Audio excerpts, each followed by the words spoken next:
뭐 이런 말씀을 좀 드리고 싶죠. 오늘 땅값이 제일 싸다. 부동산을 하려면 빨리 시작하는 게 맞습니다. 무리하게 풀대출을 해서 시중대출까지 얹어서 가려고 하시는 분들도 계시거든요. 경매 시장은 사실 금리를 빼놓을 수가 없죠. 금리가 높으면 부동산 하시는 분들은 부담스러우셔갖고 많이 떨어져 나갔다고 보는데, 계속 금리 인하한다고 하잖아요. 3% 이하로 내려오면 아마 부동산이 또 다시 올라갈 겁니다.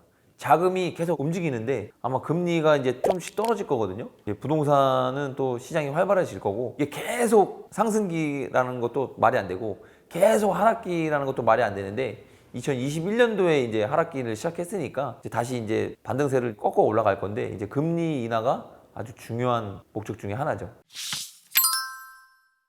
뭐 이런 말씀을 좀 드리고 싶죠. 오늘 땅값이 제일 싸다. 부동산 전체를 말씀드리는 거지만 사실상 부동산을 하려면 빨리 시작하는 게 맞습니다. 빨리 시작하고 저렴하게 사는 게 맞는데, 지금 뭐 하락기라고 해서 부동산을 하면 안 돼. 제일 저점에 사고 싶은 마음은 다 누구나 똑같죠. 제일 저점을 지나고 나야 그래프로 알 수 있듯이 언제 제일 저점인지 알 수 있을까요? 아무도 없습니다. 그러니까 여러분 지금이라도 사셔서 보유하면서 깔고 가야 된다고 판단됩니다.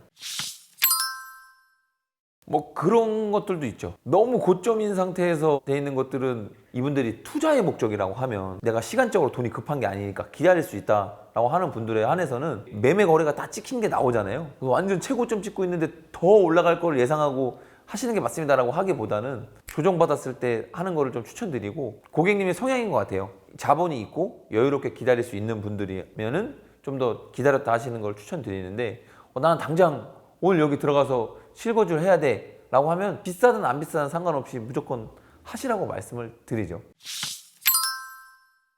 자기 자본금은 많이 없는데 무리하게 풀대출을 해서 시중대출까지 얹어서 가려고 하시는 분들도 계시거든요. 사실 그거는 올바르지 않습니다. 이제 과도한 대출은 안 되는 건 다 알고 있는데, 그 감당할 수 있을 만큼의 해야 레버리지 효과가 나는 거지, 뭐 자본금은 적은데 엄청나게 큰 파이를 먹겠다고 무리하게 대출을 받아서 가면 인생이 그냥 대출 갚는 거에 다 녹아져서 인생도 피폐해지고, 그 부동산이 또 오르기만을 계속 기다리고 있는데 안 오르니까 힘들어지고, 이러신 분들 많이 봤습니다. 그러니까 여러분 너무 무리해서 하는 거는 옳지 않습니다. 그러니까 적정선에서 컨트롤 할 수 있는 정도의 레버리지를 일으키는 게 맞다고 봅니다. 제일 많이 이용하시는 분들은 확실히 30, 40대가 제일 많이 이용하시고요. 젊은 분들은 이제 인터넷이나 이런 게 빠르다 보니까 확실히 부동산 경매 연령 자체가 좀 많이 낮아졌어요. 완전 빠르신 분들은 20대도 있고요. 30, 40대 분들이 확실히 줄을 이루다 보니까 한번 해보신 분들은 계속 이용하게 되죠. 20대 하신 분들은 확실히 야망이라고 해야 되나요? 부자에 대한 야망? 열정이 있으셔갖고 책을 보고 오시든 뭐 유튜브를 보고 오시든 일찌감치 재테크에 눈이 밝으셔갖고 또 종잣돈도 많이 모으셔갖고 오셔서 하시는 분들이 많이 계십니다.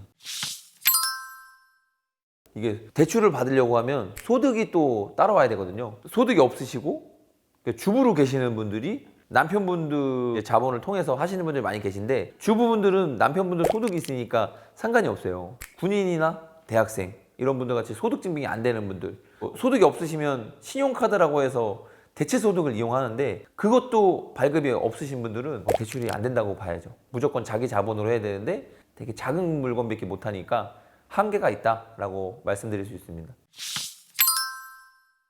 이제 허위 매물이라기보다는 낙찰받았을 때 문제가 되는 물건들이 있죠. 예를 들어서 1억짜리를 받았는데 인수해야 될 금액이 1억이에요. 그러면 1억을 낼 사람이 어디가 있습니까? 보증금 10% 1,000만 원밖에 안 냈는데 포기해야겠죠, 또 10%를? 그럼 1,000만 원은 또 날리는 거예요. 그런 허위 매물이라기보다는 위험한 물건들이 조금 있죠. 예, 저는 무조건 사용한다고 생각합니다. 이게 한번 해보시면 알겠지만 쉬운 게 아니거든요. 입찰을 한다고 해서 한 번만 임장을 가는 게 아니고 계속 임장 왔다 갔다 하고, 입찰했는데 또 떨어지면 또 그 허탈감을 말로 할 수 없습니다. 만약에 제가 젊은 시절에 이게 나왔다? 얼씨구나고 할 것 같습니다. 많죠. 저희 쪽에 오신 의뢰인 분들 중에서는 낚시 명품 유통하시는 분들, 뭐 아니면 제조업을 하시는 분들, 이런 분들은 부동산하고 전혀 관련이 없으세요. 처음에는 사옥을 살려고 연락이 오신 분들이 많이 계셨지만, 한번 사옥을 짓고 나면 매출이 일어나고 1년에 1, 2억 하시는 분들이 아니다 보니까 이제 금액대가 발생되면서 일정 부분을 이제 부동산으로 하면서 그 시세 차익을 한번 보시니까 계속 의뢰를 맡겨주세요. 매출이 어느 정도 발생하고 나는 이제 어느 정도 금융자산을 부동산으로 좀 하고 싶다라고 하기에는 이 오토공매 시스템이 딱인 거죠. 그런 분들도 계세요. 예를 들어서 나는 가지고 있는 돈이 5억인데 5억 갖고 좀 할 수 있는 것 좀 추천해 달라. 그럼 이제 저희가 이제 이렇게 해서 대표님 이런 거 하시면 됩니다. 의견을 물어보죠. 뭐 아파트가 필요하신 분, 아니면 뭐 땅이 필요하신 분, 뭐 건물이 필요하신 분, 다 필요 없고 나는 다 띄고 돈만 필요해라고 하시는 분들, 이런 분들 계세요. 그런 분들한테도 뭐 저희가 다 권해드리고 추천 물건을 봤을 때 분명 시세가 있고 지금 나와 있는 금액이 눈에 보이니까 그럼 이거 한번 해봅시다 라고 하면은 입찰을 들어가고 시스템을 할 수 있게끔 옆에서 재무 관리를 계속 해드리는 거죠. 저희랑 이제 좀 한두 번 거래해 보시고 저는 믿음이 생긴 분들은 한해서는 기업 하시는 분들은 기업에만 신경 쓰시고 가지고 있는 금액이 3억밖에 없는데 3억 전부 다 해주세요 이런 거는 안 통하지만 10억이 남았는데 뭐 한 1, 2억 정도는 나는 투자해볼 의향이 있다라고 하시면 대표님 이렇게 하시면 가지고 가셔도 안 팔고 계속 가지고 가셔도 하루하루가 즐거우실 거예요. 우상향을 하고 지가 상승을 하니까 하면서 대표님이 이해를 하시고 나는 이걸 사고 파는 게 아니라 계속 가지고 가시면서 뭐 자제분들한테 물려준다거나 뭐 법인 소유로 해서 자식들한테 물려준다거나 이런 경우가 많이 있거든요. 이런 분들은 되게 좋아하시죠. 기업인들은 아주 좋아하십니다. 진짜 꼭 중요한 멘트라서 말씀을 드리고 싶은 게 여러분 돈을 통장에 모아놓고 있으면 10년 전에는 뭐 라면 하나에 500원이었는데 지금은 뭐 한 1,500원 하잖아요. 이 재화의 가치가 계속 돈의 가치가 떨어집니다. 그때 10만 원하고 지금의 10만 원하고 점점 떨어져요. 나중에 가면 더 떨어지겠죠? 그래서 내가 이거를 부동산을 하든 주식을 하든 코인을 하든 다른 거에 투자를 해서 계속 불려나가야 되는 건데 문제는 주식이나 코인은 또 잃을 수도 있는 거예요. 근데 부동산은 낮아져도 부동산은 있다는 거죠. 그래서 통장에 있는 돈보다는 부동산에 맡겨놓는 게 좋다고 판단됩니다. 이거는 여러분들 꼭 명심하셔야 돼요. 통장에 갖고 계시면 점점 마이너스 되는 거예요. 하루하루가. 길게 보면 10년이 더 마이너스 되고. 그러니까 옛날처럼 뭐 금리가 높을 때 예금을 많이 해갖고 자산이 불어나면 되는데 뭐 3% 주나요? 완전 조금 주죠. 의미가 없으니까 여러분 다른 재화의 가치에 투자를 하셔서 점점 재산을 늘려가야 됩니다. 실패 확률이 없다고 하는 거는 사실 거짓말이고요. 실패 확률을 줄이는 게 정확하다고 표현합니다. 실패를 안 하게끔 부동산 부를 늘려가는 건데 완전 실패를 안 하겠다는 거는 100%는 거짓말이고요. 투자는 사실상 누구나 실패할 수 있고 마이너스를 볼 수도 있는 건데 그나마 그걸 줄이기 위해서 대한민국은 부동산이 맞다고 판단하는 거죠.